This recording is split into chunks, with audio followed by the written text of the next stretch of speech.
I'm Emmeline. And I'm Kindy. And welcome to Stuff with Moms, a podcast about shows, stories, and enjoying life.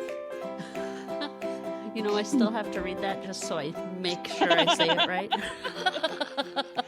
You know what? That is okay. I still have to read mine, and all I'm saying is, and I'm Kindy. No, I'm kidding, I don't. But that's all I say. So I would probably do the same if it was switched. How was your month? It was good. I got an interesting haircut where I chopped a lot of it off. Oh my gosh, you did! I didn't even notice. I thought you had your hair back tucked in. Nope. It is all chopped. I went from probably 6 inches past my shoulder to it's above my shoulder. Just so everybody can kind of get their reference to that. And I dyed it. And it's like super short. So what happened was I went to help out my niece. So Matt's niece is going through beauty school, and her mom texted everybody, said, hey, she needs hours, and if you can help her out, that'd be great. And I don't know why. I hadn't ever thought I'm going to get my hair chopped off. So I was like, why not? It's time for a drastic change, I guess. So I had her dye it, and that was interesting. And then I was going to have her cut it the same day, but she ran out of time. They have to get you in and out before 4 o'clock, because then they spend their half an hour cleaning, and then they have to be completely done and out by 4:30. And so every time I've gone, which is twice, I've been rushed out. So, what? Boo. Yeah. And so the attention to detail kind of is just not there with this schooling. So but the second time I went was going to be the cut and color, because she was kind of going to fix, because I wanted more blonde than what she had initially given me. And so she did that, and that took a little extra time because she was dealing with the hair that she had already colored. And so by the time she got to the cut, it was already pretty close to the end of her time. And so after she was done, it kind of looked weird on one side, and we both agreed it's like kind of looks weird. I was like, yeah, I don't know how you'll fix it, but it does look weird. And she went and got an instructor to kind of help her out, and the instructor was kind of doing her thing of like looking and cutting and trying to figure out what happened. And then she went and got this other instructor that totally just destroyed my hair. Like, It is awful. All right, take off your headphones. I gotta see it, Kindy. So I don't know if you guys know this. Kindy's in a dark closet because that's where she has the best soundproofing, and so it's dark, and so I couldn't tell that it was blonde. So oh my gosh, it is so short, Kindy. It is. It's super short. I wanted like this cute little like short bob-ish kind of thing, and I wore it curly today, so I've kind of got it a little back, and it's curled, but I think I'll probably wear it straight for the most part. But even straight, I have to have it half up, because they just chopped so much off. So much off. Oh so like too much. Is it layeredy, or is that because you pulled it back?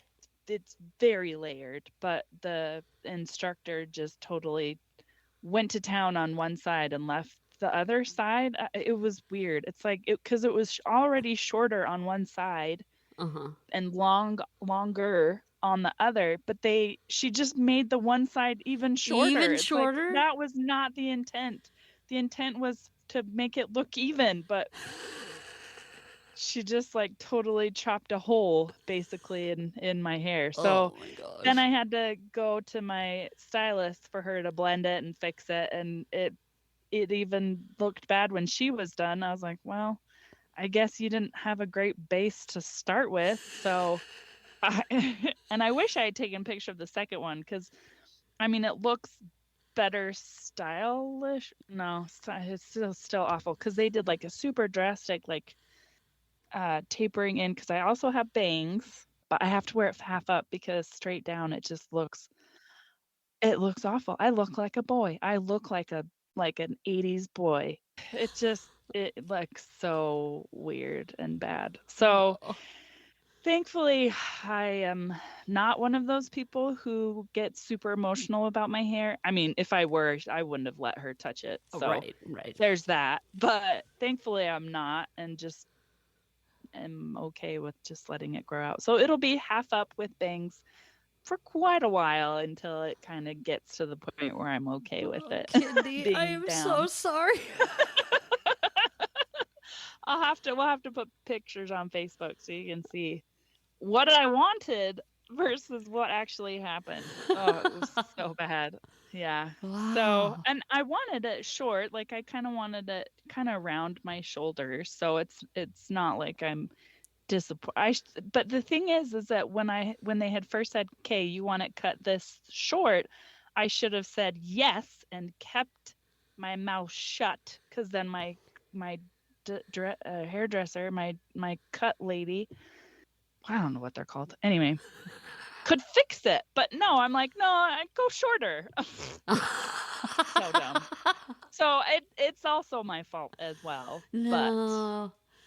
it was really bad. Really bad. Like I kept it down and styled how they left it when I left the place so that Matt could see it, but it was awful. Like there was one lady at Emmeline's daycare who, when I walked in, she's like, "Oh my gosh, you got a new cut. It looks so good." She was lying through her teeth because it looked awful. It was awful. Or she just saw the one side that was cut decently and not the other side, because it was anyway. I left it down so Matt could see just the hot mess. When he walked in What did he and say? saw it, he was like, "What happened to your hair?"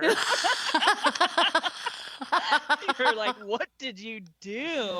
So he knew I was getting a cut, so he knew to expect something, but I don't think he expected that. No. And I just laughed the whole night because it was just so bad. Oh, I'm so My sorry. poor niece felt so bad. She's like, "I'll pay for it." I was like, "No, you're in high school and can probably barely make money now. I'm established and it's fine." But she felt so bad she offered to pay for Oh, it.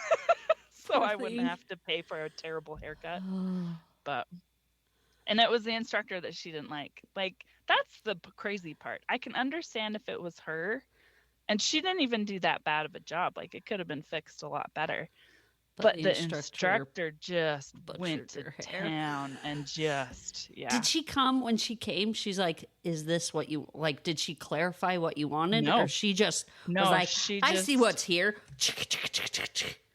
Yeah, she basically took the whole, so this is what happened. How do we kind of fix it? And she's like, "Oh, well, I know what I'm doing." No, she doesn't. I don't know why this lady is still there, because she sucks. She's not. It's like, if you can't do it well, then teach it, I guess, is her life philosophy. That's the rule. Yeah. If you can't cut, teach. Right? It's like, how did you get hired? Anyway, it's an instructor that the girls just don't like, because she doesn't teach them what they learned in class, and when she does touch something, it's just not good. Huh. It's just not good. Like she'll say something that makes no sense, even to me. And I was like, "That's not what you do," but whatever. I was like, she's learning and I don't care. So, I mean, I care now because it's awful, but at the time I was like, this will give her some good. And she made it look way better the second time. And the second time the instructor was not around. So she felt more confident in her ability. Mm-hmm. And so I wasn't worried about it. And she did. She made it look better. And like I said, she's learning. But anyway, so how was your month? Oh, man, I feel so emotionally like turmoiled. Oh. So my brain feels like it's getting hammered by mallets. Yeah, exactly. Because of your classes and everything. Yeah, it's a busy time, and right now I'm studying for 2 tests and writing a research paper, and I'm just like, Ugh. It's getting them closer and closer to midterms, so we got all that, and it's hard, Kidney. It's hard going back to school. I'm sure. But you're a freaking champ. It's been fun though. Like, I've been learning a lot, and so my biology class, that one's the worst. It's so hard. The 2-in-1. Yeah, and the teacher, he just like, I don't know if he knows how to teach. Maybe he was really good at learning the information, but or intuiting. Yeah. I was driving the boys to school the other day, and Clark asked about something in the van. I don't even remember what. He's like, "Hey, Mama, what does the D mean?" I'm like, "That's drive." And then I like launched into this thing about how when you shift into drive, it changes how the gears, like what gears the van's using, and that makes the engine go, and just all this stuff, right? Yeah. And then afterwards, I was like, I just turned into my biology instructor. We ask him a question, and he launches into all this stuff that we don't need to know. Oh, yeah. At all for any of our tests. And we're all like, but he doesn't let us know that. He isn't like, and you don't need to know any of this. I'm just letting you know this because he's very knowledgeable. Yeah. But he goes on stuff that is not important for us to know. And that isn't fair to a student who already needs to know a million things. Yeah. No, focus on the stuff we need to know. And I felt bad for Clark. And I was like, Clark, I'm sorry. I went in. He's like, it's okay. I learned some stuff. And I was like, okay.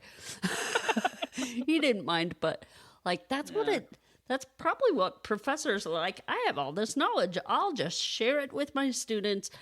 And they don't need to know that yet. We don't need to, as students, know the information you know as a professor. We need to know the stuff that we need for the exam. Yeah. But something that's really cool is I watched this one show on, I don't remember, probably Netflix. I watched this show on Netflix the other day, and it was like a doctor show. They're in the ER, and they're pulling and doing all this stuff on all these patients. And they're saying all these different body parts, like all the anatomical correct, words. And I knew exactly where they were talking about. I was like, oh, that's the hip bone. Oh, and I just knew all the things. And they reference like different arteries, which I now know, and the different blood platelets. It's just like all this stuff that I've gotten from this biology class. Man, I knew all the stuff that they were saying. I'm like, I'm going to be so good in the hospital. That's awesome. On movie set, go to Emmeline. She's got the vocabulary. Yeah. But I did do really good on my first 2 exams, so that was nice. Oh, good. I'm the top of the class. Not that that means much, because, the ladies that I'm in there with, they are struggling. They are just struggling. Yeah. I wonder if because you've been around medical things more frequent, I wonder if that kind of helps. So you kind of because you yourself have kind of the education of experience. Yes. Coming into this. Huzzah. Yay.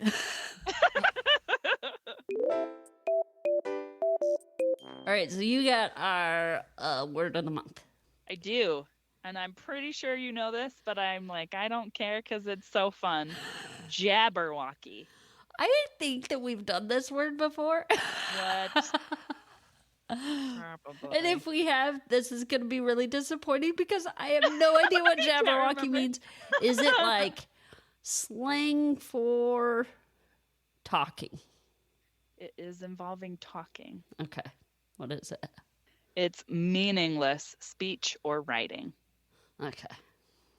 So most of what I say is Jabberwocky. Oh, that's what I feel like my research paper is going to be. Yeah. It's like it has to be super duper long. And I'm like, I'm going to fill it full of Jabberwocky. That's great. I feel that way about higher ups in businesses where when they say things, they're not saying anything. It's just Yes. Jabberwocky. Yes. Like, I'm like, where's the actionable item? You are saying nothing.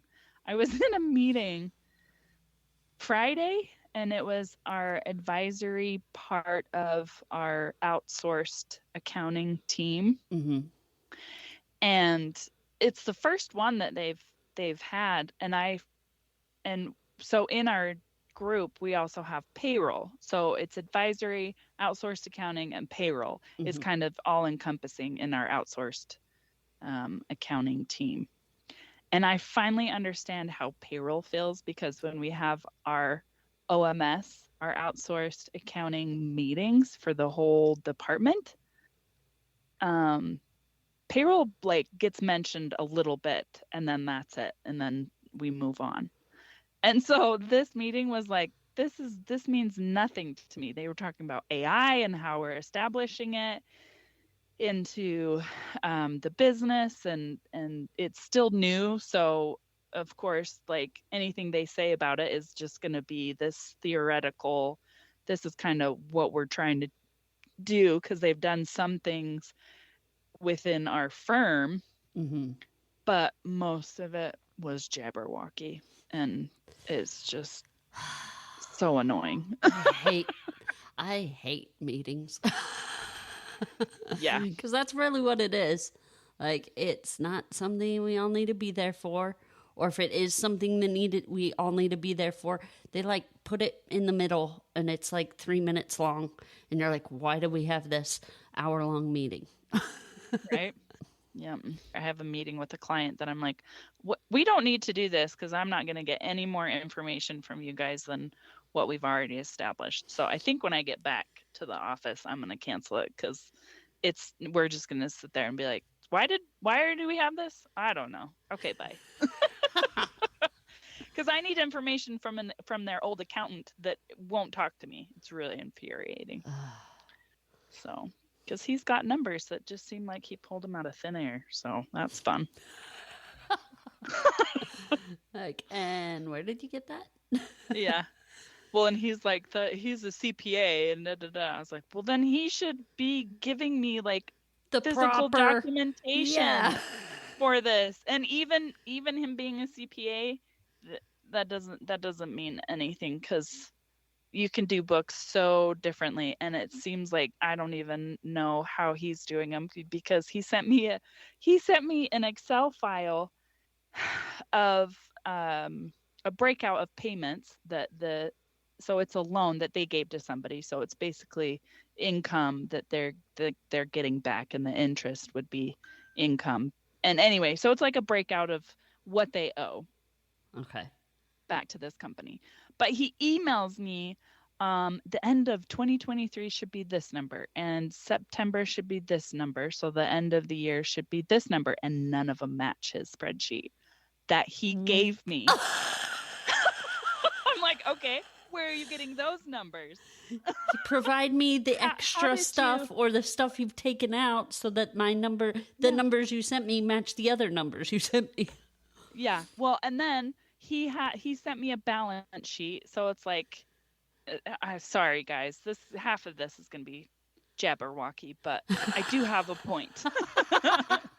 To you it might be Jabberwocky, but to me it means something. So he sent a balance sheet and a trial balance. So the trial balance is basically all the numbers, it's all the accounts in the accounting system. Okay. That have the balances as of whatever date you run it.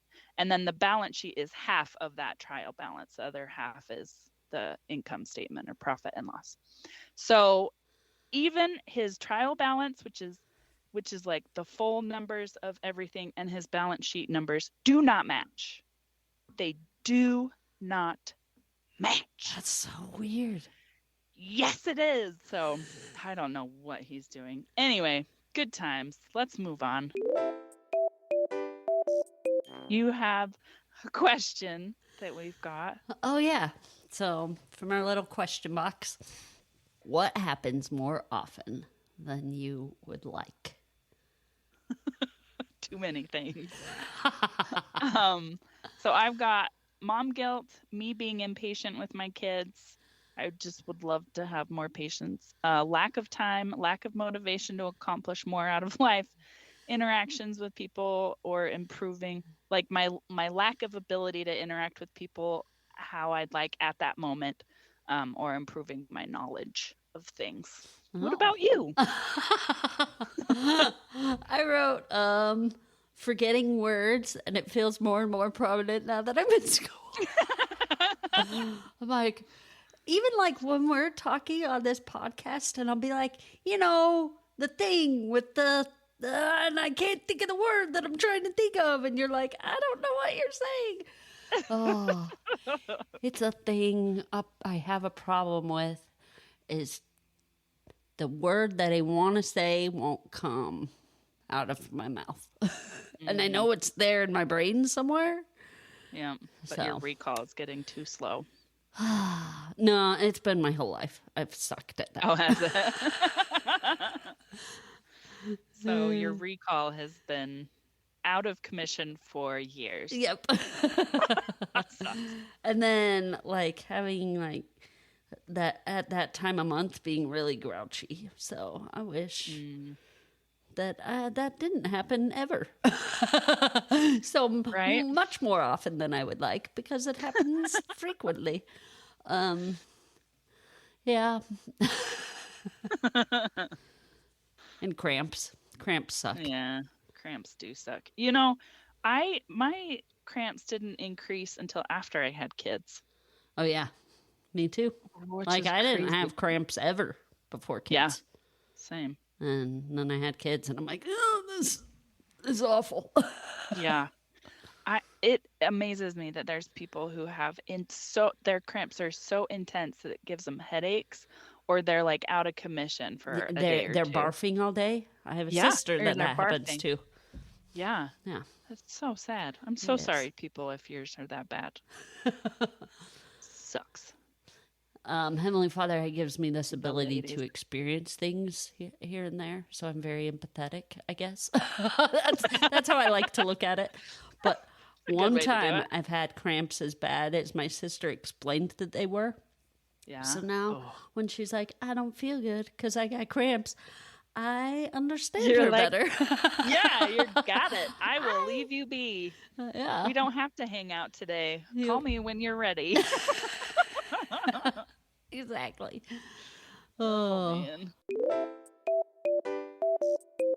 All right. Well, before we get into our main segment, I wanted to point this out. I've been meaning to bring it up on the podcast since we moved here, but I always forget because I don't write it down, and I think of it while I'm away from my computer, and then I don't think of it again. Shocker. I know. We're all shocked that happens.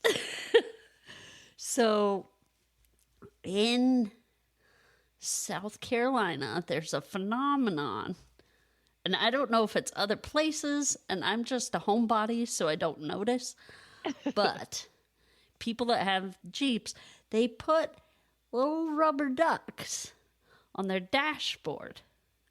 No, that's not common. I have not seen that in Jeeps. So it's all over. I did see it in a car, though, but I didn't pay attention to what type of vehicle it was. But I saw it once. Okay. So it's a but Jeep it's everywhere? Thing. Okay. All over in South Carolina, at least. It's crazy. It's probably 1 in 3 Jeeps. So 33% of the time you're seeing a Jeep, it has ducks. Little rubber ducks all along. All lined up. They call them duck ponds. So I looked it up. I found out about it. And it's just to make people smile. That's why they do it. And Jeeps share ducks with other Jeeps. Like if you park in a parking lot and there's a Jeep, sometimes there's a duck left on the hood of the Jeep so that they can add to their duck pond. Oh my gosh, that is awesome. But it's just to make people happy while they're driving. Like that's the whole point of ducks and Jeeps. And they call it Duck Duck Jeep.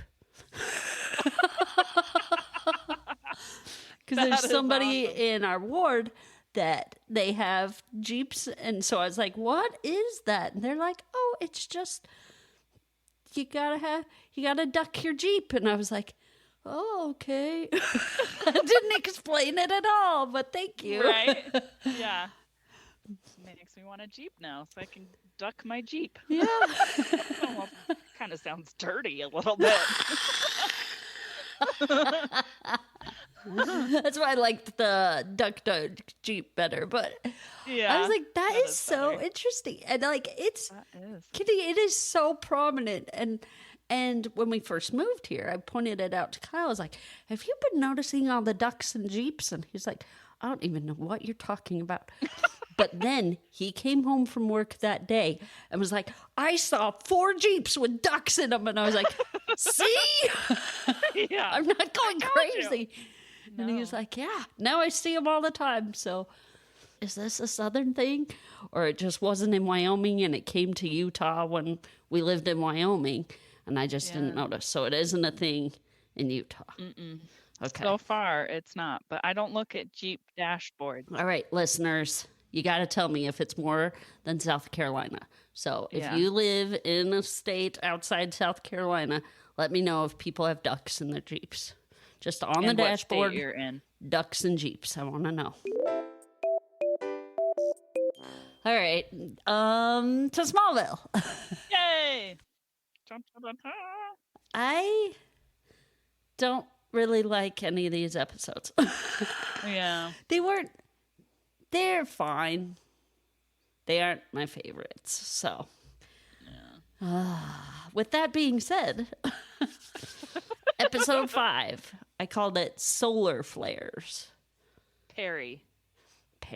Okay, well, Perry White, a once promising journalist whose career was destroyed by Lionel Luthor, arrives in Smallville in search of alien stories for a tabloid news show. Although he is constantly inebriated, that's a nice word for it. Yeah. He's totally drunk all the time. Perry believes he has witnessed Clark using extraordinary speed and strength. So he devises a dangerous scheme to expose Clark's superpowers. Meanwhile, Lex learns that Perry has powerful, incriminating evidence of Lionel's past wrongdoings. You know, it took him long enough. We're halfway into the season 3, and he now just shows up and doesn't even, he's like, I did my research. But yet he doesn't even talk about all the other ones or want to interview all the other kids. Apparently, hardly any parents have issues, but it's all high school kids. Yeah, why is it picking on high school? Abilities. And no news reporter should be interviewing a kid without, like, either a parent present or approval from the parent. So, right. Well, he's a reporter, so apparently they're trying to establish all reporters just have no moral compasses. They have no. Which is funny because that should be like the opposite of what they're trying to establish. Or maybe they're trying to establish that because Clark goes into reporting later to make it better. Maybe. Huh? Yeah, I can see that. Because, most reporters, other than, like, Chloe... Well, she even has no line. Because she'll report on her friends. She has access to all this information. Oh, yeah. And conveniently. Yes. And she uses it, all the time. And then this guy comes in and he stepped on enough toes that he had to switch his career or he'd get totally annihilated. And then even when he starts interviewing Lana, he doesn't even, there's no scruples. Like, he just goes right into it. No preamble, no, hey, can I have a moment to sit down with you to go over your story? And he just goes right into it. Now, mind you, some reporters do that, because usually when you catch somebody off guard, then they answer to you straighter. So yeah. I really love when Clark does super chores. Like, he's doing chores, but he's using his superpowers. Yeah. It's so cool, like, when he was taking those posts and just, slamming them into the ground. And they had those practical effects where it, like, shoots up dirt. Anyway, I thought it was cool. Well, I thought it was funny where he slams it down and then he does a little tap at the end of it where you can see it kind of jiggle. You're like, it's not supposed to jiggle. Don't tap it because you're showing that it's a little wobbly. You're showing the effects of poor. No, it's that he's I don't so know. strong when he taps it.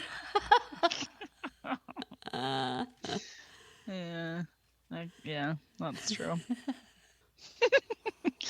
I do want to ask. Did you know? Okay, so there's the part where so Clark is affected by the solar flare Yes. from the sun, where his powers are either more or there's nothing. Yeah. Yeah, so they had to kind of do this to, I guess, show emphasis that the sun is his source of power, which is good to know because I yeah. don't think he made the connection yet. Yeah, probably not. So they had to do something ridiculous like this. Not necessarily, hey, let's go to Alaska where there's no sun for what, a month or a week or a day. It's like a day, but okay. Because the sun does come up for like a minute. Oh, it feels like forever. It feels like forever. Yeah, like, oh, there's no sun. I feel slightly weaker. I don't know. Anyway, so they had to do something kind of off kilter to make that connection, which I understand. Common sense wise for the show, it doesn't make any sense, but they kind of had to make that force. They had to force the connection. Anyway, yes. My point is there's a part where Perry is trying to emphasize Clark's power, so he jumps off a cliff, but he's got a rope tied to him, and Clark goes to save him but jumps with him because he tries to pull. So anyway, they're both hanging there on this rope that magically has a notch cut into it so that it starts to fray and cause more urgency in getting them pulled up. But there's a point where they get a new rope. Clark grabs onto that, and then the other guy falls but grabs onto Clark. And I want to ask, did you notice where his face was? Where Perry's face was in relation to Wasn't it right Clark's on his body? shin? His arms were right above his knees. Oh. Which would put his face in his crotch. I didn't notice. I think that's the point, because it's so awkward that they had to make sure that you didn't see that his face was right next to his crotch. Because at one point, because they only showed his lower half, and then they showed Clark's upper half, or like his, tried to avoid the shot of that awkwardness to not make you laugh, but to, keep the intensity of them just hanging there at their peril and whoopsies. And he was down a little bit, so he wasn't like right there, but anyway. Yeah, I think because it was down a little bit, I was like, oh, that's fine. Yeah.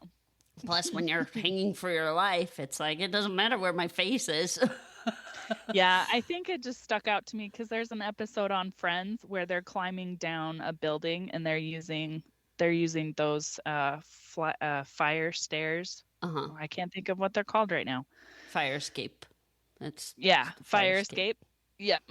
And so there's a point though where the last stairs, they don't fall down to the bottom, and so they kind of have to shimmy their way down. We're talking it through, and they're like, do you want to go front to back or back to front? And he's like, what are you talking about? Let's do this. Why are we talking about this? He goes, well, when you get to a point, your face is going to be at my butt or my crotch, essentially. And he's like, oh, face to face then. And then he gets to his crotch. He's like, I don't think we thought this through. I'm going to come back up. And he's like, no, just go. And then he falls. So anyway, it's like this whole comical thing. And so that's what it made me. I think that's the only reason why it stuck out to me more is because I've seen that type of thing where it's like, yeah, that's awkward. Anyway, but yeah. So what's funny is I was going to bring up this scene for a totally different reason because I love this scene. It reminded me of in the second Spider-Man 2, the one with Tobey McGuire, when he saves people on the rail train. Yeah. And he has to the couple of things he tried didn't work, and he finally uses his super strength and ends up stopping the train. And then everybody kind of pulls him on because he's he used so much strength he fainted, I guess. Anyway, they pull him on. Ooh, and a funny little note here. One of the people that's on the train is actually a character in a Smallville episode. So nice.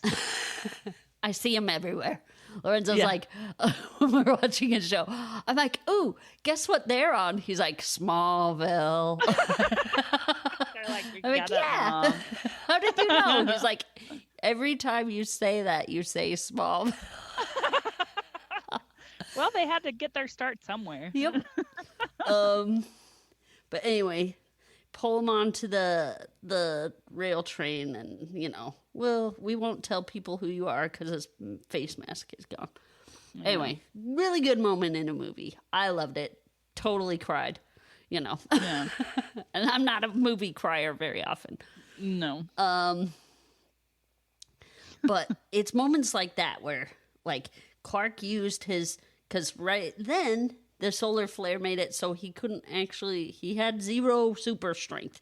So he's just using his regular human strength to pull this guy up this rope and himself off a cliff, essentially, and make it up. And then Perry realizes what a jerk move that was, because Clark's hands are bloody and torn up because he slightly slid down the rope, and so it burned holes into his hands. Anyway, so awful. But he was able to save him, and it's those little moments where he wasn't super powered, but he was still saving people, and I love that. So I love that scene. No, I'm glad, and it ended very well. But just at that moment where it's okay, it's a climbing rope that is brand new because it's not dirty. It magically is fraying. Well, it's because it was rubbing against the deck, that one spot on the deck, and it ripped. There was no rubbing. It was hanging. Yeah, it was hanging, and right where it was against the deck is where it rubbed and cut. Nope. It wasn't. It was because there's nothing behind it. It's midair, and they're showing this fraying rope. Well, there was nothing. There was a flaw in the manufacturing. Yes, there. No, somebody's trying to kill Perry. Anyway, but yeah, I mean, that it is a good moment where it really does emphasize the character of Clark. He doesn't need his superpowers to be super. He just is because of his character, and then his powers help him to accomplish the things that he would do naturally. Yes. Which is awesome. Normally, I should say. Yeah. Okay, but you brought up that scene where Perry tries to interview, Spring tries to interview Lana, and it made me think of a question. Have you ever had a person pry into your life when you didn't want them knowing that sort of stuff about you? I haven't. Not a reporter, but just... You? No, I guess that wasn't a very good question. Thankfully, I feel like if I lead a very boring life. Yeah, me too. And I'm grateful for that. So yeah, nobody cares about there's the not going stuff on. that's there's not even stuff to pry into my life about. Right? We're not newsworthy, which is a good thing. I wanted to ask about that, though, where her emotions to me seemed extremely heightened. Oh, yeah. Where she's overblown. How did you bring this guy here? And he's like, yeah. It's his fault that this reporter came into town. Right? I know. It was ridiculous. I agree. It was so ridiculous, especially when she's like bringing up my past I'm just getting over. I'm sorry. Does she not go and visit her parents' gravesite every day? And Almost in the first season. It's been 12 years. Like, you're just getting over it 12 years later? 12 or 14, right? Whatever, however many years it was. Yeah, whatever. 14 years. Not the point. She just, and it's like your parents are not around. That's a daily reminder. That's not something that you're just going to match. I mean, over time it doesn't hurt as much, but I feel like that was just really annoyingly overblown, and so I just was wondering if that was just me. No, or if it's our hatred for Lana. And it wasn't very like organic. Like that wouldn't be how you would have taken care of that in real life. Like maybe after Perry had left, like, I'm not going to answer your questions, please leave. And then say he did leave. Then you turn to Clark and be like, why'd you bring that guy in here, Clark? Yeah. And he'd be like, I was just told to show him around town. Like, this has nothing to do with me. And then she would have been like, oh, okay. You know, that is more like what would happen in real life. But this is a TV show and it's ridiculous.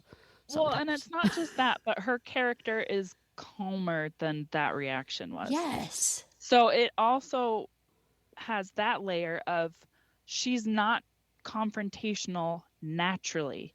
She'd give him puppy sad eyes and a sad face and like retreat inward or something, but not that. Yeah, it was which weird. Made it that much more standy outy. Yeah. Obvious. That's it. Yeah, that word. I knew what you meant. Okay, so this was the one that bothered me in this episode. Clark yeets a tractor because the solar flare, he's trying to lift a tractor so his dad can fix something underneath it, right? Yeah. And he's trying, can't get it, and then, solar flare, and swing, tosses it across town, right? So right now, solar flare's working. Yep. Do you know what Clark should do? Run and catch the tractor. Yeah. Because tractors are expensive, and go save the tractor, Clark. Right? Not just stand there and be like, durr. They just like watch it. They watch it fly through the air. Like, that's going to hit somebody's house. Or... Like, yeah, who knows where that's going to go. Yeah.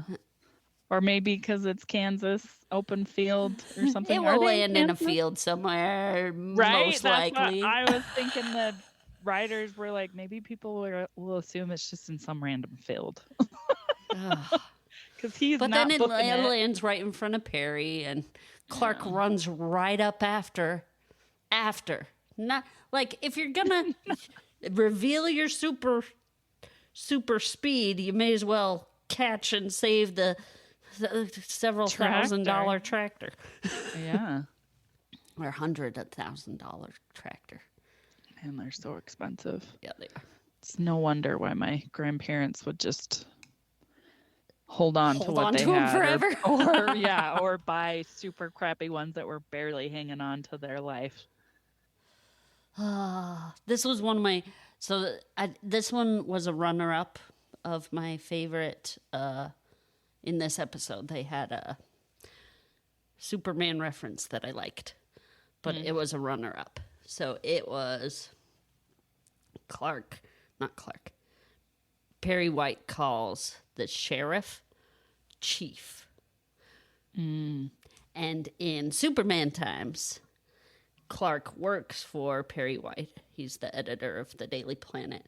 And everybody calls Perry White chief. Yeah. Interesting. So I thought that was a little fun reference that the whole time Perry was calling the sheriff chief. Nice. Okay. Do we want to go in a little bit about Lex?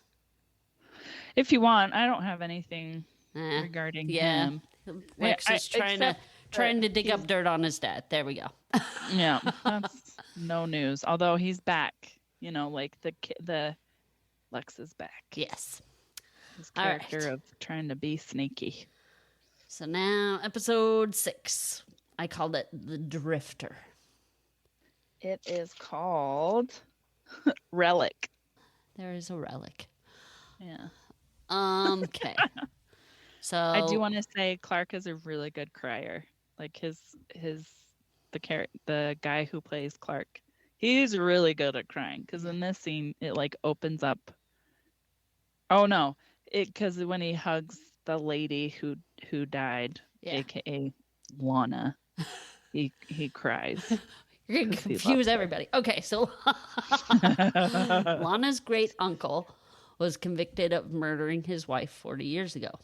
Shows Lana a picture of the man he believes really killed her great aunt, and she's shocked to notice that the drifter looks exactly like Clark. Convinced that the man was Jor-El, Clark investigates and finds a Kryptonian medallion that allows him to see bits of his past, the relic, and the life that was planned for him long before he arrived to Earth. So this was one of those episodes where they took the actors they already have and had them be actors, their parents, or you know how they do that in shows where they're like, you're going to be people in the past that look exactly like you. Conveniently enough. Yeah. So that's one of the things about shows I'm like, man, I don't like it. But it's fun for the actors, I'm sure, because they get to change up. It's probably fun. I think Lana was the only one that was different, though, because Clark was still silent and mysterious.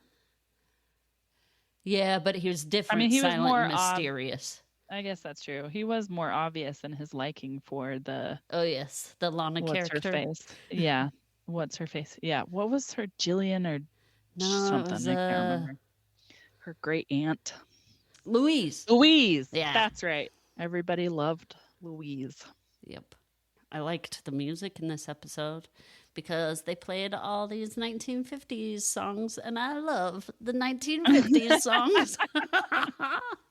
It is good. And I like how Clark makes all of these revelations after the flashback, like he knows, which he does, but he sounds like a lunatic.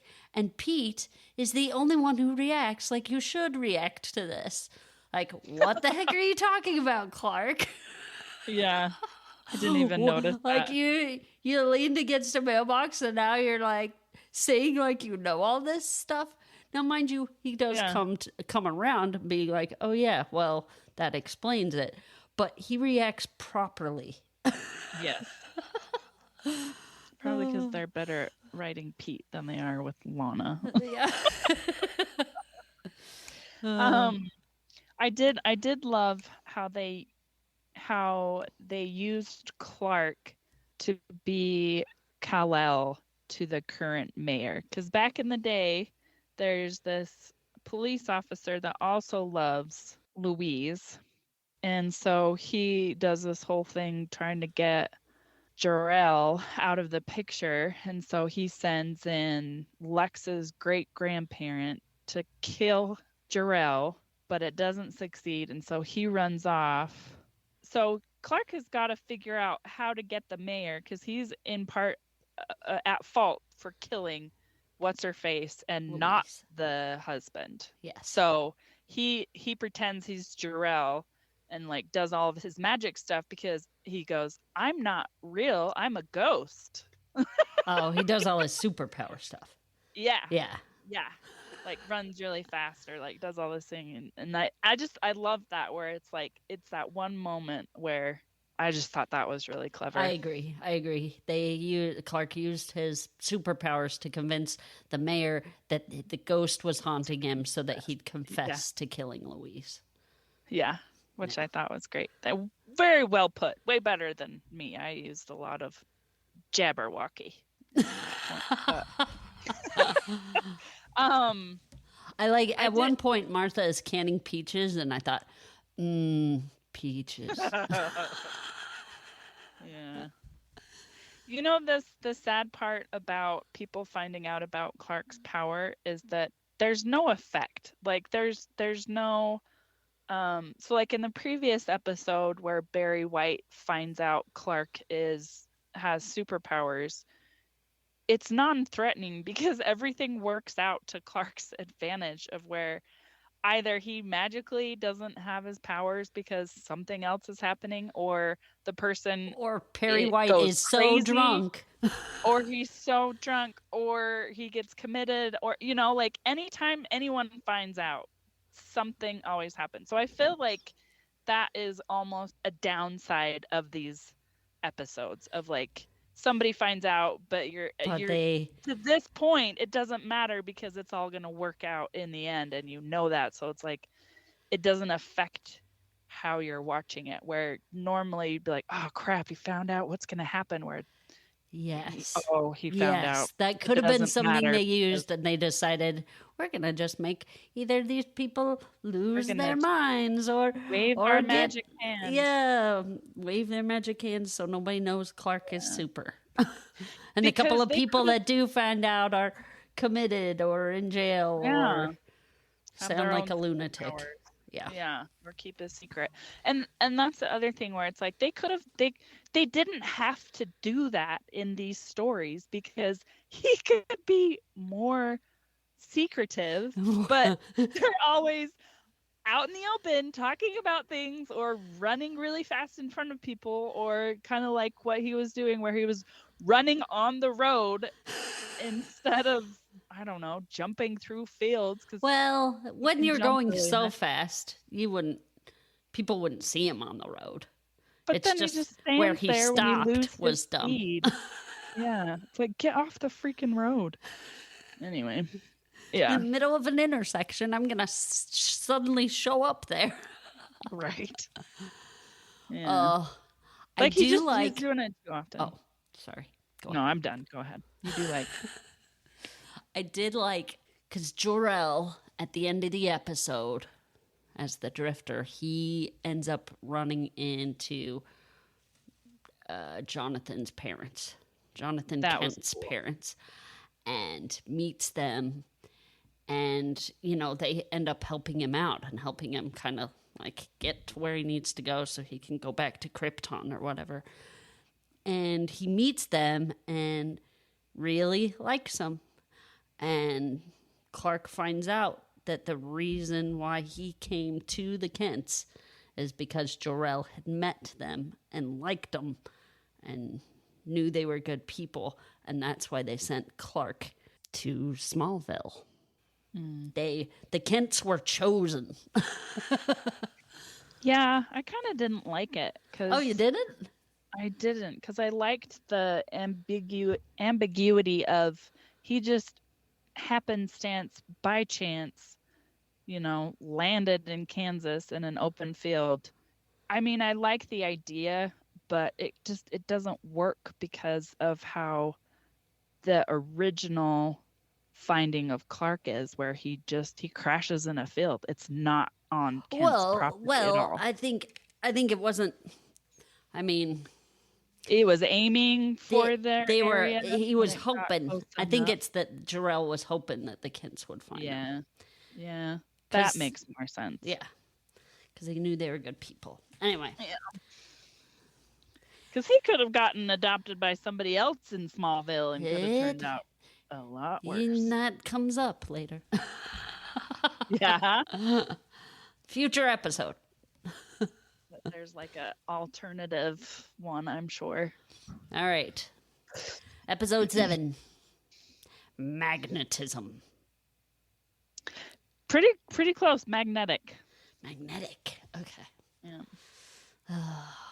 I liked using magnetism because part of it's like, when you have a really good persona, you attract people to you. Yeah. So magnetism. Clark is suspicious when Lana suddenly becomes attracted to a fellow student, Seth, and begins to act rebellious, which eventually lands her in jail. Clark's fears are confirmed when he discovers that Lana's new boyfriend has kryptonite-induced magnetic powers that can move objects and alter human emotions. However, when Clark attempts to free Lana from the paranormal control, she tries to kill him. Meanwhile, Lex discovers that Chloe has been delving into Lionel's past and asks her to join forces with him against his dad. Yes.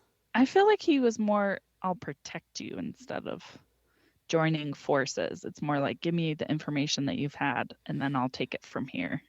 I don't know, because he knows her abilities to like find stuff, and I think he's like, let's utilize each other's. But he never asked her to do anything except for giving him the information that she's collected so far. Right. That's it. Right. That's probably a better way to put it. So, but they do end up joining forces. So technicality, yeah. It ends up being a correct statement. Yeah. Oh my gosh. Oh my gosh. They finally, Chloe and Lana, are finally hanging out. Doing something together? 2.5 seasons for them to actually be doing something together. Where they showed it, yeah. Oh my, yeah. Like, I was shocked that they knew how to do it. I was just shocked. So Lana and Chloe are having like a girls' day. Actually had a good time. Yeah, it looked like at the fair together without Clark anywhere around. So it was kind of fun. It is and possible. Lana, of course, has some guy that thinks she's cute, and so she gets the freebie, use the booth and win a prize, even though you didn't win the prize. But there's this big tough guy that's like, how come she wins a prize and I didn't win a if you were a big tough guy, would you want a free prize? No. No. You'd be like, I can do this. I'm going to prove that I can do this. That was such a bunch of like hogwash. They should have tried for something different because that was ridiculous. That was so dumb. Because he ends up chasing the kid around with the snow globe that has the kryptonite. Yeah, and then smashes it against his head, which then triggers him to have the magnetic powers. But I do want to say this one thing. I hate it. Because there's episodes where I'm like, I hate how nosy Clark is, where he just can't let Lana have a life. Yeah. Yeah. Yeah, and it's mostly with Lana. It's like, just freaking leave her alone. And she's always nipping at him when he's like, hey, heads up. Ugh. Heads up, that guy's not all, it's not right. Yeah. There's something off about him. She's... Oh, no, you're a terrible person, Clark. I can't believe you'd warn me for the 10th time and always be right. Yeah. Yeah. Why would you want somebody around who doesn't listen or trust you? Yeah. Clark does apologize to her about being jealous. But it's not just, it's like every single time. Yeah. Even when it's Chloe. Seth drives a cool car. Yes, he does. It was just like my first car. So here's a question I got. Was it? Yeah. It was a little Volvo. Have you ever really loved one of your cars? I have. Which one? It was oh my gosh, my Toyota Corolla. Yeah? Yeah, my teal one. Yep, I still miss it. I still miss Hans. Oh, Hans was awesome. Oh, Hans was my first car. He was a Volvo, and he was the best. Because of Hans, I am totally going to get another Hans someday. So yeah, I can't remember what was the make of Hans. It was a 1987 Volvo sedan. That's right. So yeah, it was a big guy. Yeah. Oh, and he could turn on a dime. He had the best U-turns, and the trunk was like amazing. Like I could fit everything in there. Yeah, it was ginormous. I mean, the car itself was pretty roomy. Yeah. It's a good car. It was. It's a good car. And I love that you changed the horn. She changed the horn to Aruga. I did, because I always wanted an Awooga horn. I didn't even know you could do that until you did it. I was like, that is awesome. Yeah. Personalize the car. So what was something you loved about your Corolla?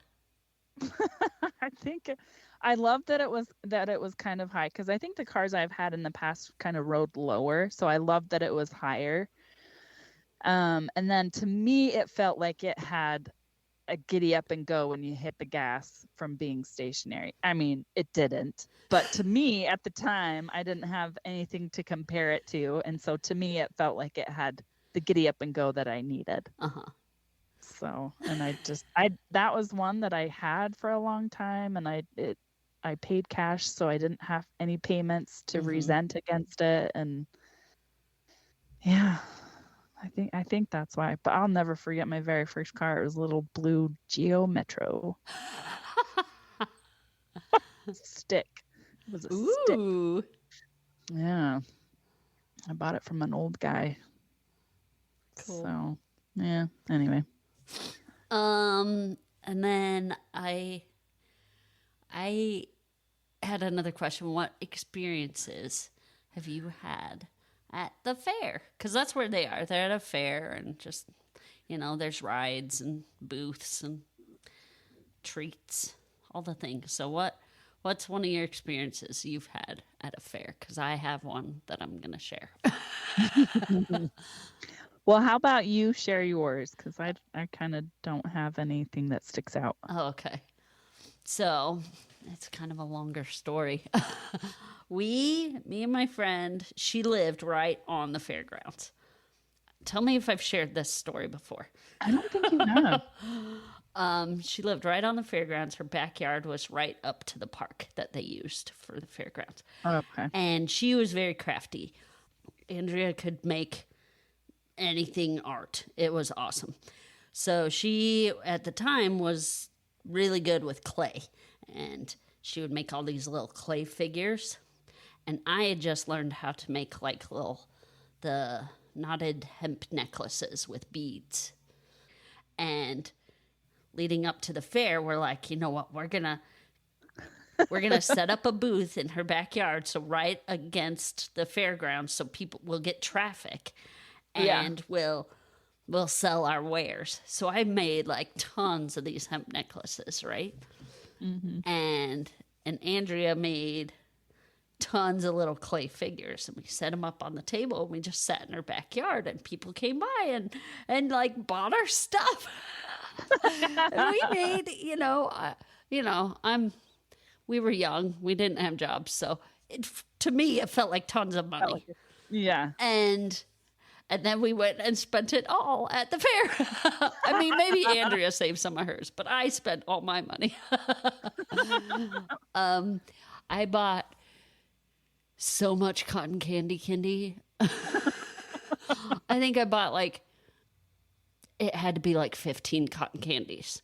Because we hadn't eaten all day. We'd sat in the backyard. I was hungry. And so it's I'll buy a cotton candy. And then I bought another one and another one, and I just kept buying cotton candy. Because I was that's what I want.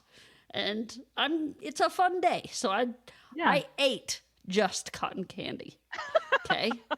And then we're let's go on some rides. And so you probably see where this is going. And so I have a stomach just cotton candy. That's all that's in my stomach. We get on this fair ride that goes around and around. It was kind of like a Ferris wheel, but it had a little bit extra rotation in it. So it was Ferris wheel plus some wiggliness. And so that's what we went on. And while we were going, I was the first couple of things, I was wow, my stomach feels weird. And then the next couple of go-arounds, I was I don't feel very good. And I turned to Andrea, and I'm Andrea, I don't feel good at all. And she's okay, breathe in through your nose and then out through your mouth. I was okay. Oh, that's helping. And then, bleh, I puked. All my cotton candy out. And as I was puking, I was oh no, it's going everywhere in here. And so then I lean over the side and puke down below onto the, hopefully nobody was underneath. Hopefully. Oh my gosh. It Did was you guys so bad. turn? So they you turned were and they done saw, and I was like, and so then we went up and around again, and then they turned it off. So we went an extra go round after I was like, I gotta get off. Yeah.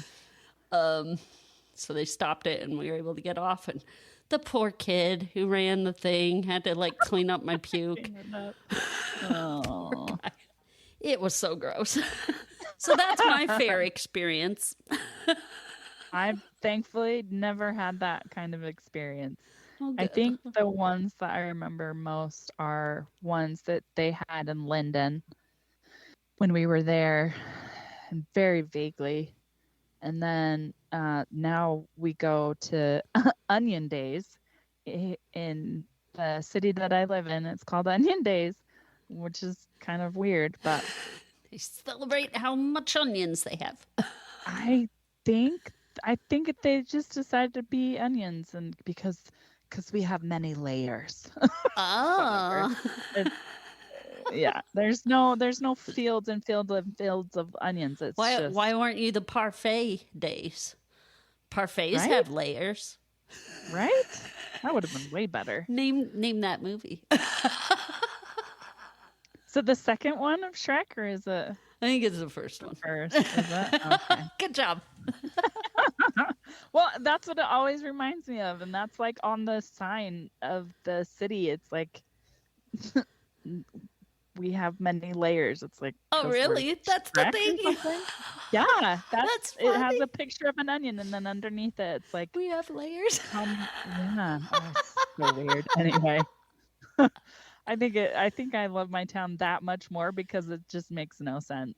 Like, what town has lots of layers? Every town has layers. It's not just us. But anyway, so we go to that, with the kids, and Emmeline's too short to ride anything, so we just kind of hang out and do whatever while Matt and Anders goes and rides the rides. But I think this next coming year she'll be tall enough to actually Ride a few of them. Yeah, so we'll see how that experience / experiment goes. Yeah. Everything with her is an experiment, I feel. Do you have a favorite like carnival ride? I don't. I don't like big crowds anymore. So anything that gets me into spaces that have that, it's just more of, okay, how long do we have to be here before we can leave? I'm so boring in my old age. It's a good thing I've got young kids because it keeps me doing things. I don't know. I guess, yeah, I wasn't used to being scared of rides, but the older I get, the more I don't like them. Like Ferris wheels, I don't like because it's too high. Me and Matt did an anniversary at Lagoon, and those rocket things, I used to love those, but nope, scares the crap out of me now. Huh. So I don't. How about you? I used to love the tilt-a-whirl, Oh, okay. the spin you in circles. I can't handle spins anymore. It makes me puke. It makes me puke so much. Yeah. So that's what having kids did to me. I don't have my inner ear hardened when I had kids, I guess. Is that what Because- happens? It gets harder, not softer. Yeah. And so I just can't handle anything that I get motion sick and air sick and everything sick. So I am scared of heights. That's my biggest fear is heights. So those rides that go really high, I have to force myself to do it. And afterwards I'm always like, that was fun. And then, Scary. but so scary. So Yeah. I don't know how to explain it. It's like my knees lock up. It's like my body is telling me that is dangerous. Don't do it. So like my body tries to prevent me from doing things that have to do with heights. So I could be like talk myself into it, and my body like tries to shut Shuts down. It's so weird. Probably because your body's like, I know what you're doing. I'm not dumb. You're not going. There is communication mind going on games. in this brain, and I know what you're thinking. Yeah. You're trying to convince us we want to do this. We don't want to do this. We will lock you out. Yeah. Well, that's interesting. Yeah, I think I don't like rides anymore. They give me headaches. Just talking about it and thinking about carnival rides, I'm just getting a headache. That's why I'm like, I'm cool with hanging out with Emmeline, not on rides or doing kid rides. I can do kid rides, but Oh, those adult ones are fun. big kids, ugh, yeah. Ride the pony. That's what I Yeah. want to do when I go to the fair now. I'm like, let me ride the pony. I know I'm too big, but Right? I'm under the weight limit. What you talking about? yeah. At the end, what do we got? Lana's like, I'm so sorry, and I'm grateful that you saved me from Seth, and she wants honesty in a relationship, which who doesn't want honesty in a relationship, right? And so, like, part of that for her was like, I'm seeking out a relationship that I feel like he's being honest with me. And he was, mostly. But he wasn't. So, I don't know. Like, she doesn't feel like Clark. To get that from Clark, she wants to date other people. And she wants that, so she's going to date other people, and he has to be okay with it. Right, and yeah, he needs to. He can get jealous, but he had his chance. Like, she's like, we tried and it didn't work. So I kind of liked that she realized that about herself. That she's like, I want honesty. You aren't giving it to me. I'm gonna date other people. Yep. So that was good. Okay. 8. I called it psychotic break. Shattered. Lex locates Morgan Edge, who has undergone facial reconstruction, and gets him code for they found a different actor. Yep. Yeah. And gets him to admit to criminal dealings with Lionel. But before Lex can report to the authorities, someone tries to kill him at the mansion. After barely surviving, Lex flees and asks Clark for help. However, when Clark returns to the mansion to investigate, there is nothing amiss. He begins to wonder if what Lex describes really happened, especially after Lionel discloses that Lex has had a psychotic break in the past. Lionel insists that Lex needs to be institutionalized. So, right at the beginning, the guy that comes to like attack Lex when he's in the mansion was a gun ninja, and I thought it was the cool. He was like a ninja, but with a gun, and it was awesome. And I just wanted to say gun ninja, I guess. Yeah. Well, and it's interesting because I thought this guy is like super stealthy getting into the house, but then he misses Lex, but he hits the bodyguard. So at first I'm like, what the freak? This is a terrible assassin. But that's the point. Yep. Yeah, which is crazy. And so this whole time everybody's like, he's crazy, but Clark is like, no, there's something up. So he finds out that he actually has been being drugged. Yes. But to do that, he leaves him with Lana. Oh my Clark gosh. leaves Lex with Lana, and he's like, careful, he's not himself. And then he's like, peace. I'm out. Yeah, good luck with that. Like, what? Yeah. I know he looks like he's a psycho and he's paranoid and has delusions and is could be violent, but I gotta go check on something. Yeah. I don't want to date you because I don't want to bring danger into your life, but I'm going to bring you into this situation and bring danger into your life. It's my like, gosh. What? Like, go get Chloe. Chloe could take care of Lex. Pete would have made way more sense. Pete. He knows where things are. Yes.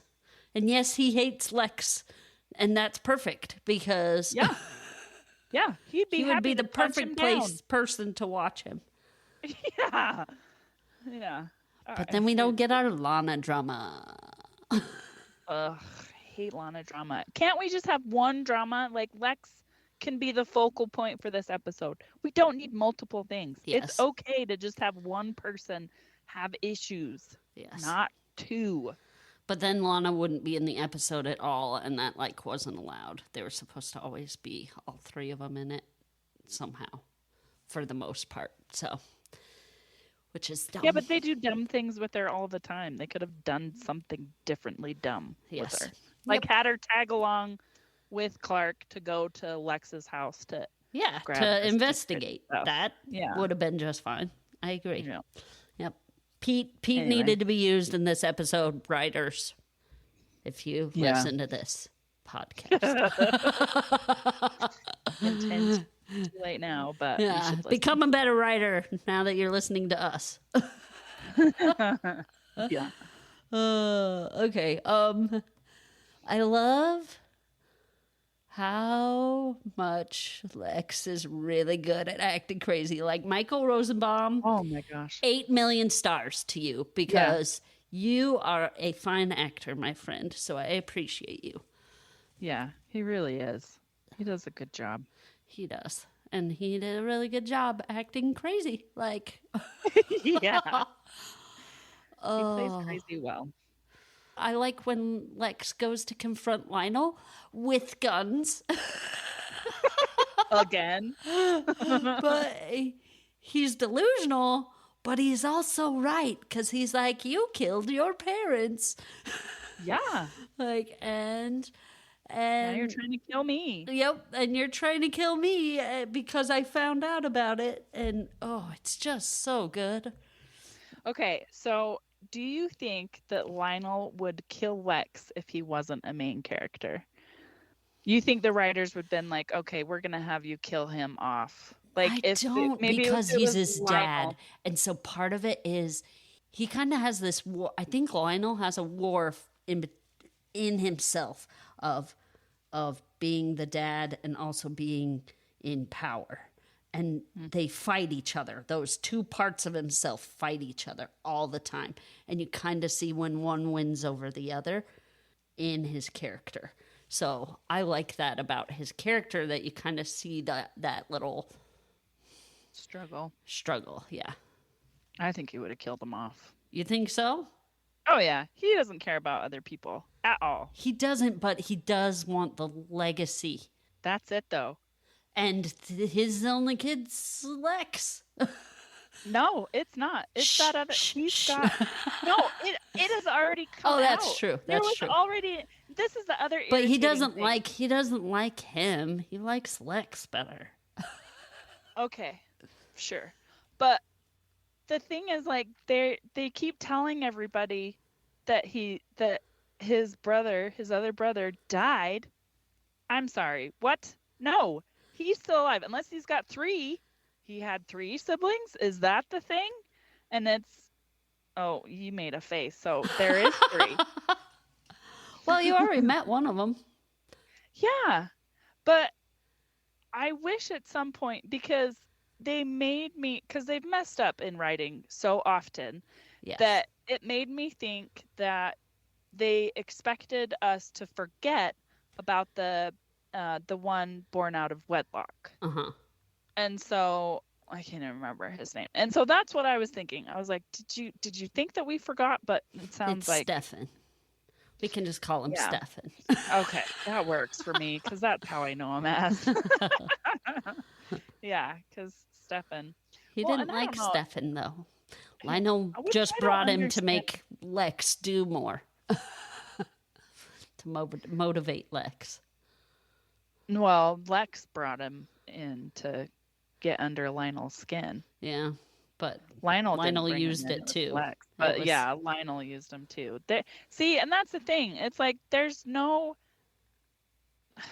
I don't know. I have a hard time with that whole legacy thing because that could just be a front for him to be using it as an excuse to have Lex in the business. I think it's just he just wants him closer so that he can keep an eye on him. I feel like he would have killed him off. He doesn't care about anything but power. Yeah. I think that's where that internal struggle comes in, that you don't see it, but part of him does care about Lex. And I don't think he does. I think he just trying to figure out a way to take him out. He let him live for so long. Yeah. All right. So we got to get to the end because this part's cool. Lex goes to see Edge because Edge had made this tape that said that Lionel orchestrated the killing of his parents, right? But then the tape magically disappears. Edge tells Lex, Lionel wanted to drug him, Edge wanted to kill him. Yep. Okay. Clark rushes in to save Lex from killing Edge, because that's what he's gonna do.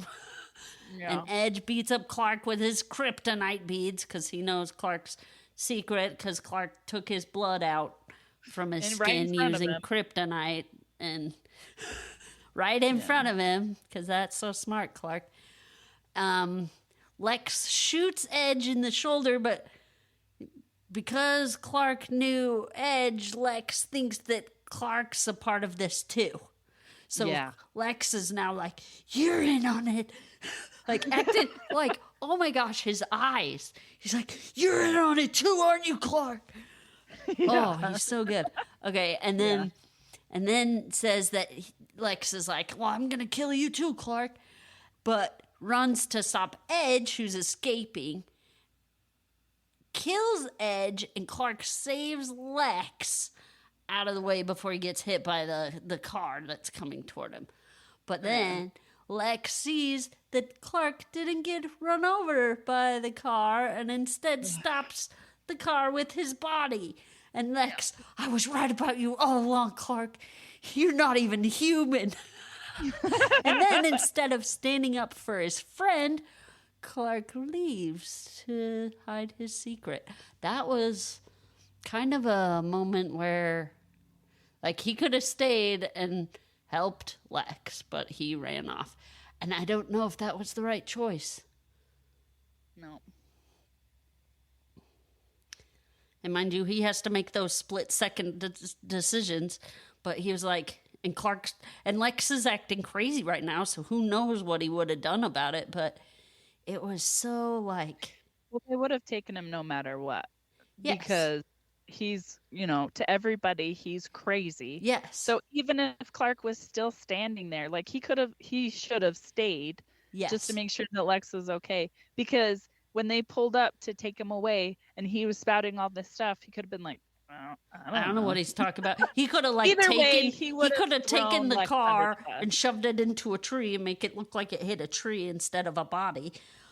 And then, been like, I'm just here to like help Lex, and Lex is over there. He's an alien.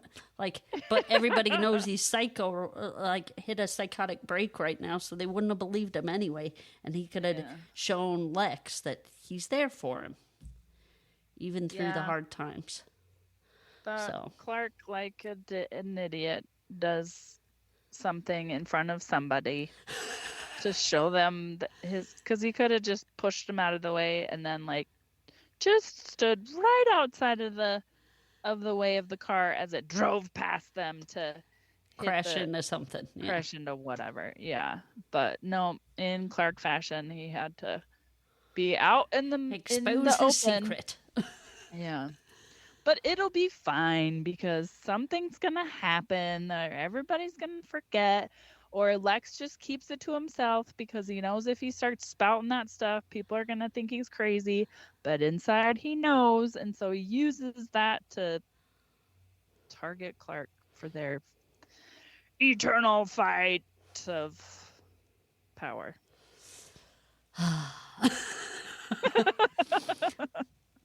So I didn't have any real comparisons to being drugged, but have you ever been on any meds that made you feel really weird or wonky? Yes. Yeah? When me and Matt first got married, I started taking birth control for the first time, and it was too much hormones. I was a crazy person. I don't even remember some of the things I did or said, but I remember just not feeling myself. I think I was extra emotional, probably more intense aggressively towards Matt, just taking things out on him that had nothing to do with him, and just being really moody. And I think it was 6 months that I was just not myself. So did you get used to it, or did you change No, up? I switched. Okay. Yeah, I changed it. I was like, I can't. Maybe it was a couple months. I don't know how long before I had switched it, but it just wasn't good. So yeah. What about you? Yes. I've been on several drugs that just, like, one of when I go in the hospital, I get very, very, very intense antibiotics that, like, really, and then you got to take other drugs to counteract those drugs, and to counteract those drugs, you got to take more. Anyway, it's just like a train of drugs. Because of one, you got to add on another car, and then another car, and another car, and so I call it my drug train. But because I'm on all those drugs, it makes my brain. I feel like I'm a genius. And Kyle comes in, and I'm like, I have this really great idea, and then I spout off this thing that's probably so stupid, Kenny. But at the time, I'm like, this is genius. I should do this. This should be my life's work. Like, it is crazy, this stuff I've come up with. That's awesome. You should write these things down. Oh, okay. Well, I'll give you an example of one. Oh, good. I was like, if you don't remember them, you should write it down. So I remember this one. So I decided that I was going to become a famous artist and use my cystic fibrosis as like my way to reach people. And I was going to use all the cups that I got during that hospital stay that I'd get my medicine in, because they bring like the actual pills in little medicine cups. And so I was like, I'm going to save all of them, and they're going to be like the foundation of this artwork that I'm creating. And I'll paint them all different colors depending on the mood I was that day. And all these cups, and then I'll make this like stack of cups, and it will be like this little yeah. and it will just be this work of art, and people will come from all over the country, and they'll understand, people in hospitals better. And oh my gosh, I took them home with this very intention of doing it. And, after the drugs wear off, I was like, what was I thinking? That was so stupid. That is not a good idea. That would not be a work of art that people would come to see. Painted, cool, though. Painted medicine cups. As in a collage, like a nature I was picture gonna or mural. Yeah, I don't know what it was. Or lungs. Could do lungs. Oh, a with, shape of a oh colors. my gosh. Yeah, I could see it. I don't know if people from everywhere would come see it, but I can see you doing it. It was going to be the representation of cystic fibrosis itself. I would represent everyone. Oh my gosh. And it was so ridiculous. That is awesome. and that isn't even the weirdest one. Like they are I am so weird. These drugs make me just think that and maybe it's like compounded because I'm alone and I don't have anything to do, so I just sit there and think.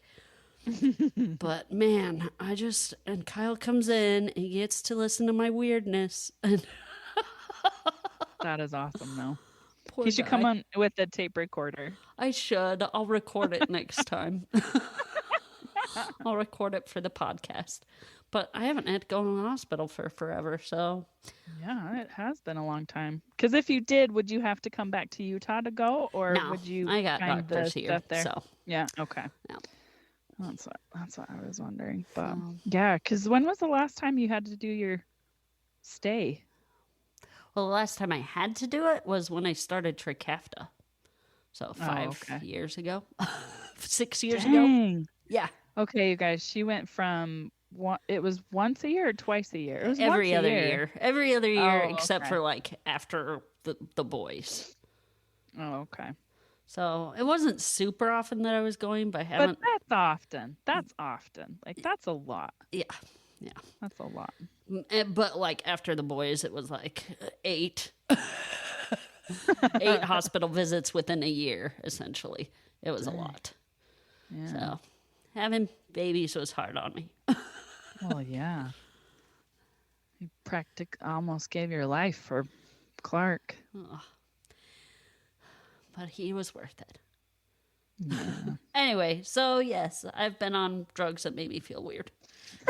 But that's the only comparison I have to being That's way more entertaining. Your drug experience, being drugged experience is way more funny. It is definitely funny. I'm like, oh, I'm a genius. I am so smart. I do remember one time coming to visit you, except this was more spiritual. So it didn't seem weird to me, but you were like more passionate about like the Book of Mormon, and you were talking to me about the Book of Mormon and how like you had this epiphany of something I can't remember. But I just distinctly remember this like passion that you had. I was like, that's great. And then not that you don't have passion for it, but you were like, I discovered this thing, and that sounds exactly fun. It's from the drugs. Yeah. Oh, that's hilarious. That makes sense now. I was like, good for you. And then you never brought it up again. Yep. It's because I get away from the drugs and my mind clears and I'm like, I was a psycho. But at least it doesn't clear enough that you still remember what happened, which is pretty entertaining. Yeah. So. Oh, funny. All right. Tally board. Let's do this. All right. Title, set, and episode. We had 3 of the 4, so that's pretty good. Yeah. Mom was only said twice. Shocker. No bad guy operas this time. We're going to get them, Kendi. I promise they do happen. I was like, do you notice that this happens frequently? And then it never happens. Yeah. And then first name, last name? 35 times. So high. And I didn't even count Jarrell. So what? Nope, didn't count it. All right. And then our reverse Bechtel, where 2 boys talk only about a girl for a whole conversation. That happened once. And that was it? Seth and Clark. So Seth was the kid that could use magnetism. Seth and Clark talked about Lana. Anyway, my favorite Superman reference or quote was when Clark, it was in the episode where they went back in time. That one. And Lana's like, hey, maybe this drifter guy that looks a lot like you, you're related to him. And Clark was like, that's impossible. Yeah. Like, there's no way. That was before he even knew it was Jarrell. Yeah. Jarrell. He was like, no. And she's like, why? It's not like you fell out of the sky. Yeah. And I was like, oh, that was a good one. If only you knew. Yeah. Oh, that's awesome. Okay, so my eye roll moment. There's. I'm gonna mention a few of them because it was just ridiculous. There was so the tear in the rope. I thought that was ridiculous. And then mini Magneto, where he closes. So Seth, where he can move metal because he's magnetic. I called him mini Magneto for this little note, but there's a point where he's standing in the hallway with Clark and he moves his hands and then all the lockers close, but the timing was off. It looked ridiculous. And then they're driving the getaway car, Seth and Lana, and they didn't notice the pit of tar that they got in the stuck road in all of a sudden. Yeah, just ridiculous. And then just the part where Lana's like, don't bring up my parents. And then at the end, she's like, I realized I haven't visited my parents in a while. So I went to go say, hey. And then I'm going to tell you what I told Dan because I'm lame. Those are my eye roll moments. Those are good ones. All right, our next episode, yep, you guessed it. We are doing Smallville Season 3, and we're doing episodes 9 through 12. So we'll talk about that next time. And we would love to hear from you. We post a question on our Facebook page along with pictures from the episode if you want to check those out. So we'll have some fun ones this time because we talked about them throughout the episode. You can reach out to us there on Facebook or our email, and there are links to both those on our website. They're all listed in the show notes. We would like you to help us grow by telling others about us. Share something you learned with them. You learned here from us, possibly with them, like how Emmeline has these awesome epiphanies that are just so out there that you want to enjoy them more and hope that she records them or writes them down because they are hilarious. We would like to thank Red Productions for the music and Jonica for our logo, and to our listeners. We hope that you enjoy us, and we appreciate you. Toodle pip. Okay, so Clark loves our dog Oscar. He's a Bernese Mountain Dog mix. He's mixed with an English Mastiff. So he's really big, right? But he's 3/4 Bernese Mountain Dog. And Clark has read up and watched videos and looked up stuff on the internet about Bernese Mountain Dogs. Like, he is the fountain of knowledge when it comes to Bernese Mountain Dogs. And he likes to tell all of us, Lorenzo and me and Kyle, all facts about Bernese Mountain Dogs. So he was talking to Kyle and I about it, and about how someday when he has a bunch of Bernese Mountain Dogs and how his life's going to be awesome. And I was like, don't get too set on it. What if your wife doesn't want a bunch of dogs, so doesn't want Bernese Mountain Dogs? And he was like, then she won't be my wife. And I was like, whoa, that's not a good reason not to stay married to someone. And he was like, no, Mom. I meant that I never would have married her in the first place. Oh. And I was like, oh, that's good. He already has standards. Yep.